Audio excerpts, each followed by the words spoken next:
இருங்க இருங்க இருங்க தள்ளிடாதீங்க. கொஞ்சம் பொறுமையாக அந்த வீடியோவை பாருங்கள். நான் பேசுகிறது என்னன்னு கேளுங்க. புரியுதுங்களா? உங்கள் குடும்பத்தில், உங்கள் வேலை ஸ்தலத்தில் அநேக பிரச்சனை இருக்கலாம்.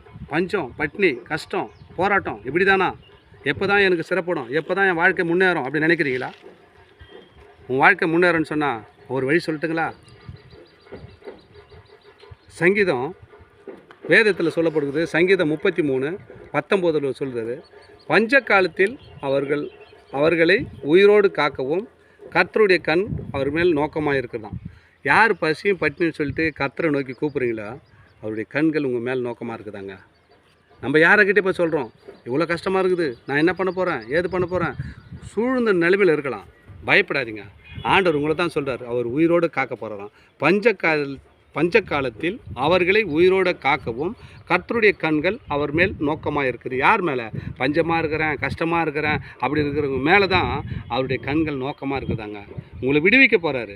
அந்த பஞ்சத்துலேருந்து உங்களை எடுத்து வர போகிறாரு. எவ்வளோ கஷ்டமாக இருந்தாலும் பயப்படாதீங்க. இயேசு மட்டும் நோக்கி கூப்பிடுங்க.